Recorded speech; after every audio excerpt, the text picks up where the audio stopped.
Well, today's Money Monday. Senior citizen lost billions of dollars each year to scammers. Florida ranks second in the nation with more than 8,400 cases reported last year. All of that stolen money can have a big impact on retirement plans. Well, local financial professional George Pikounis is from Burns Estate Planning, joins us to share some of the most common scams targeting seniors. Thank you so much for joining us. First off, why is it so important to protect seniors? Thank you for having me. So, jump right into it. It's important to protect seniors. As mentioned, it's estimated that the seniors are losing almost $3 billion with a B annually to financial scams. Some senior citizens may be suffering from conditions like dementia, making them even more vulnerable for these types of scams.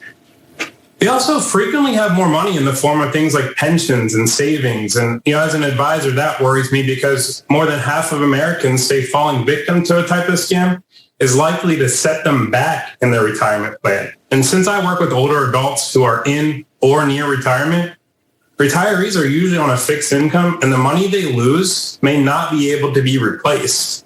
So when people come to see us for the first time, they're actually blown away by our honesty and the attention to detail and personal touch. But that's because we're already thinking about these types of things. Right. And so how do we even protect our loved ones? There's definitely a few things that we can be doing for this type of scam. So first and foremost, I want to educate seniors on the types of common financial scams. There are things like imposter scams where the scammers impersonate officials from the Social Security Administration, Medicare office, the IRS, or, unfortunately, we see this too. They even pose as a panicked grandchild in order to steal money or personal information. And just a reminder, SSA, Medicare, IRS, they're never going to email you for specific information. So watch out for bogus emails that are asking you to verify that information, especially things like a bank routing number, account number, anything like that. Lastly, watch out for pop-up browser windows. These can simulate virus scanning software, but a lot of times these are just tricking the victim into downloading a fake antivirus program, which is most likely the actual virus. You also want to be checking in regularly and monitoring the caregivers if you have one assigned. Caregivers who are stressed financially may actually steal the assets of those they are supposed to be caring for. They can also deny care in order to retain control over the person and their assets. So we say if you need help checking on your elderly parent, ask a trusted neighbor to keep an eye out if you're personally and you're physically not able to be there. Another thing that you can be doing is blocking solicitor. There are ways to opt out of commercial mail solicitations, eliminate unsolicited offers for credit cards, and even block robocalls. So I actually have a list of resources on my website at burnsestateplanning.com that can help you get started.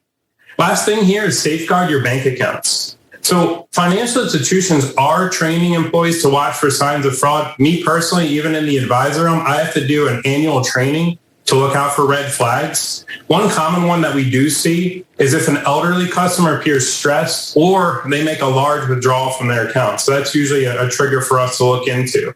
A financial institution may also be able to send statements and alerts to a designated person who can check for fraud as well. And financial advisors are a great resource. So like myself, we can act as an impartial third party. We're already watching out for these types of red flags. And what can we do if we suspect a loved one has been a victim?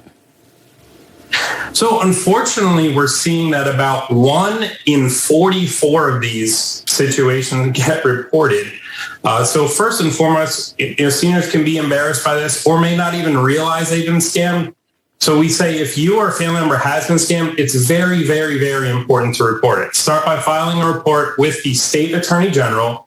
And you also should file a complaint with the Better Business Bureau. If you feel like anything is suspicious on your credit card statement, call your credit card company. They're great at freezing the payments, and they're able to get you a new credit card number and new credit card.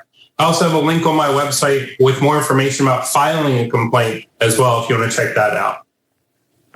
Well, thank you so much for joining us this morning. And this information, I'm pretty sure, is very useful, especially for the folks at home who are watching. Great. Thank you for having me. You're welcome.